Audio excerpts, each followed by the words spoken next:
हम स्टडी करेंगे efficiency and peak inverse voltage of half wave rectifier. Efficiency is defined as the ratio of output DC power available at the load to the input AC power. है ना. Efficiency क्या है? एक ratio है किसके बीच में? Output DC power and input AC power के बीच में. अगर मैं एफिशिएंसी को ईटा से डिनोट कर रही हूँ तो एफिशिएंसी जो है एक रेशो है किसके बीच की? P D C upon P A C.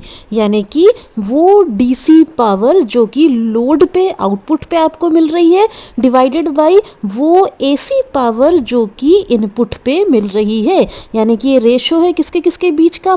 Power के बीच का. कौन से पावर का? एक जो लोड पे पावर मिल रही है जो कि डीसी पावर कहलाएगी और एक वो पावर जो कि हमें इनपुट पे मिल रही है और जो एसी कहलाएगी. हमें एफिशिएंसी परसेंटेज में कैलकुलेट करना है तो हम मल्टीप्लाई करेंगे 100 से. तो क्या होता है आपके हाफ वेव रेक्टिफायर में? इनपुट होता है एसी और आउटपुट हमको मिलता है डीसी. यानी कि इनपुट पे जो पावर होगी वो हमारी एसी पावर होगी और आउटपुट जो पावर होगी वो हमारी डीसी पावर होगी. है ना. तो रेक्टिफायर का काम ही होता है कि एसी को डीसी में कन्वर्ट करना. लेकिन हाफ वेव रेक्टिफायर जो है सिर्फ एक ही हाफ को रेक्टिफाई करता है और उसमें भी आपको प्योर डीसी नहीं मिलता है, पल्सेटिंग डीसी मिलता है. ठीक है. पल्सेटिंग डीसी मिलता है. इसका मतलब क्या है? कुछ ना कुछ एसी कंपोनेंट भी आपको आउटपुट पे मिलेगा. आउटपुट पे आपको पल्स टाइप का मिलेगा, स्ट्रेट लाइन डीसी की नहीं मिलेगी. यानी कि रिपल कंपोनेंट, एसी कंपोनेंट आपको आउटपुट पे मिलेगा. एफिशिएंसी आपका जो कि पीडीसी डिवाइडेड बाय पीएसी है तो ये बता रहा है कि लोड पे आपको कितना डीसी मिला है. जितना ज्यादा आपको डीसी मिलेगा आउटपुट पे उतनी ही ज्यादा एफिशिएंसी होगी. है ना. क्योंकि हमारा एम है कि एसी को डीसी में कन्वर्ट करना. तो पता है एफिशिएंसी का फॉर्मूला, डीसी पावर जो कि लोड पे मिल रहा है डिवाइडेड बाय एसी पावर जो कि इनपुट पे मिलेगा. क्यों?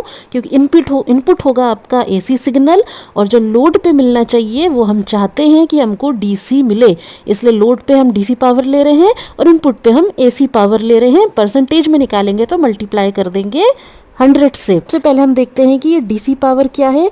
पीडीसी ये हो जाएगा आपका, मुझे पता है पावर होता है V इंटू आई. पावर क्या होता है? V इंटू आई. तो ये हो जाएगा VDC इंटू IDC. यानी कि डीसी पावर जो होगा वो होगा DC voltage multiplied by DC current. जैसे VDC और IDC की वैल्यूज हम कैलकुलेट कर चुके हैं average voltage and average current के नाम से. है ना. तो PDC हो गई हमारी VDC इंटू IDC और VDC को मैं क्या लिख सकती हूँ? VDC को मैं लिख सकती हूँ IDC इंटू RL. यानी कि V हो जाता है मेरा क्या? V हो जाता है मेरा IR. तो VDC को मैं लिख सकती हूँ IDC DC current into load का रेजिस्टेंस और ये वाला IDC आ जाएगा आपका. ठीक है. तो ये हो जाएगा आपका IDC का स्क्वायर इंटू RL. ये हो जाएगा PDC यानी कि डीसी पावर. ठीक है. IDC का स्क्वायर इंटू RL. RL क्या है यहाँ पे? लोड का रेजिस्टेंस. जैसे हम निकालेंगे PAC यानी कि एसी पावर जो कि इनपुट पे मिल रहा है. क्यों? क्योंकि इनपुट जो है वो आपकी एसी है, साइनोसॉइडल वेव है ना. तो PAC आप कैसे निकालेंगे? क्योंकि ये एसी पावर है तो क्या हो जाएगा? यहाँ पे जो आपको वैल्यू मिलेगी वो एवरेज यानी कि डीसी वैल्यू तो नहीं मिलेगी. यहाँ पे जो आपको वैल्यू मिलेगी वो मिलेगी आरएमएस वैल्यू. है ना. तो हम पीएसी कैसे निकालेंगे? VRMS into IRMS. इन वैल्यूज़ को भी हम डिराइव कर चुके हैं प्रीवियस वीडियो में.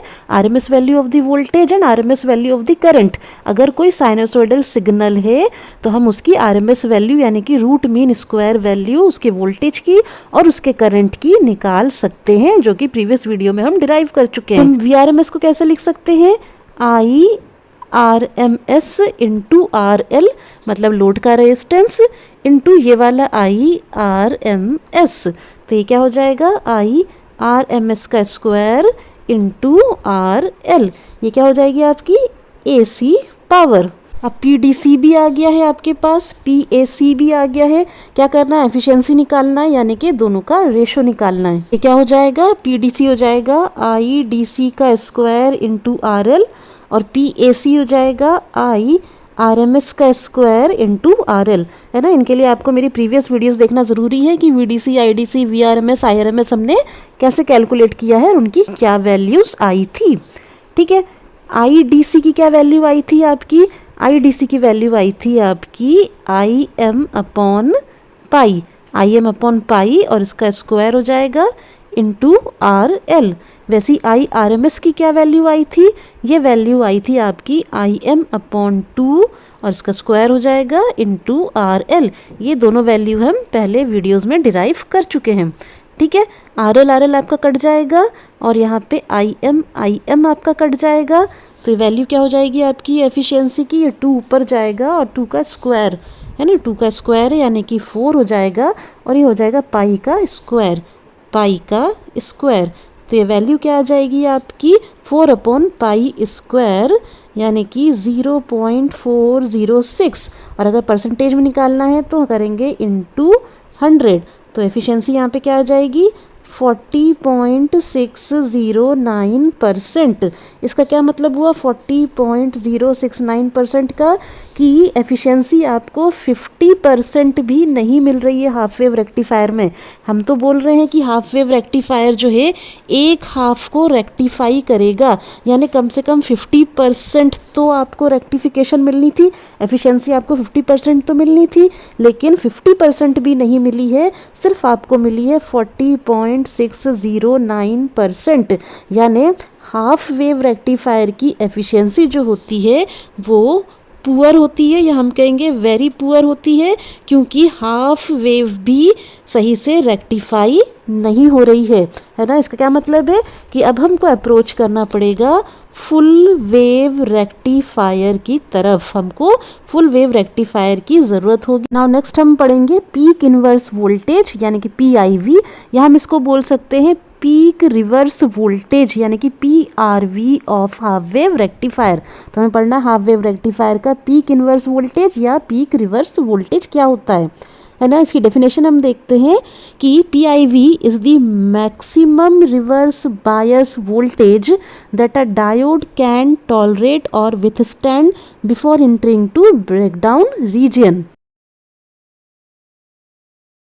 पहली बात तो ये रिवर्स बायस वोल्टेज का मैक्सिमम पॉइंट है, मैक्सिमम पॉइंट यानी कि PIV या PRV जो है ये हमको कब मिल रहा है, जब हम इनपुट की रिवर्स साइकिल प्रोवाइड कर रहे हैं, निगेटिव साइकिल प्रोवाइड कर रहे हैं, जब negative half of the input आएगा, यानी कि जब हमारा डायोड जो है रिवर्स बायस में होगा, है ना। जब हमारा डायोड रिवर्स बायस में होगा तो उसके अक्रॉस वो मैक्सिमम रिवर्स बायस वोल्टेज जिसको डायोड टॉलरेट कर सके, विथ स्टैंड कर सके विदाउट डैमेजिंग, यानी कि ब्रेकडाउन रीजन में आने से पहले की जो वोल्टेज होगी मैक्सिमम रिवर्स वोल्टेज, वो कहलाएगी आपकी PIV या PRV, है ना। ये वो मैक्सिमम रिवर्स वोल्टेज होती है जिसको डायोड टॉलरेट कर सकता है विदाउट डैमेजिंग।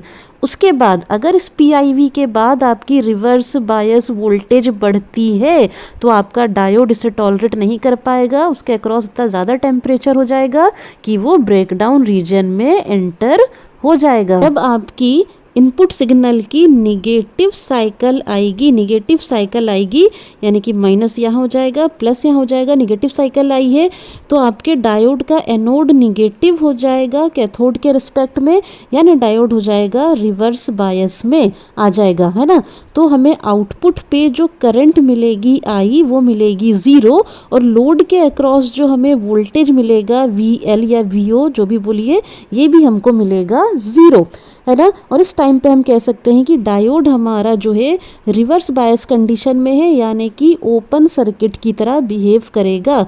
तो क्योंकि एनोड डायोड का निगेटिव हो गया है तो डायोड जो है वो ओपन सर्किट की तरह बिहेव करेगा। यहाँ पे हम डायोड को रिप्लेस कर सकते हैं ओपन सर्किट से। मैंने डायोड को रिप्लेस कर दिया है ओपन सर्किट से, है ना। अगर मुझे पीक इनवर्स वोल्टेज निकालना है अक्रॉस दी डायोड की, वो reverse bias voltage, maximum reverse bias voltage जिसको कि डायोड टॉलरेट कर सकता है ड्यूरिंग रिवर्स बायसिंग, अगर मुझे कैलकुलेट करना है तो मैं मान लेती हूँ उसको V, है ना। और ये V क्या होगा आपका, ये V होगा आपका पीक इनवर्स वोल्टेज, ठीक है। अगर हमको पीक इन्वर्स वोल्टेज निकालना है, इसका मतलब क्या है कि इस टाइम पे जो आपका इनपुट वोल्टेज होगा वो भी मैक्सिमम होगा, यानी कि ये जो निगेटिव साइकिल आएगी आपकी इनपुट की वो भी क्या होगी आपकी -Vm होगी, ठीक है ना। तो V इन जो होगा मुझे उसको मान के चलना होगा Vm, और डायोड के अक्रॉस वोल्टेज में मान लेती हूँ V, और मैं यहाँ पे लगाती हूँ KVL। तो क्या हो जाएगा आपका, ये हो जाएगा आपका -V in plus V is equal to 0। और इनपुट वोल्टेज को मैं क्या मान रही हूँ, पीक वैल्यू उसकी मैं ले रही हूँ, मैक्सिमम कंपोनेंट ले रही हूँ, यानी कि Vm ले रही हूँ। तो ये हो जाएगा -Vm plus V is equal to 0, और प्लस ये V क्या है आपका, ये V है आपका वोल्टेज अक्रॉस डायोड, है ना। तो V हो जाएगा आपका Vm के बराबर, और इस V को मैं क्या मान रही हूँ, पीक इन्वर्स वोल्टेज मान रही हूँ। क्यों, क्योंकि उस टाइम पे मैंने जो इनपुट लिया था वो भी मैक्सिमम लिया था। तो डायोड के across voltage during reverse bias क्या आ गया, Vm, यानी कि maximum component of the wave form के इक्वल आ गया। और ये क्या होगा आपका PIV के इक्वल होगा, यानी कि पीक इन्वर्स वोल्टेज या peak reverse voltage of the diode during reverse biasing क्या आ गया, Vm। हाफ वेव रेक्टिफायर की एफिशिएंसी आ गई है 40.60%, और पीक इन्वर्स वोल्टेज आया है across the diode during reverse biasing Vm के बराबर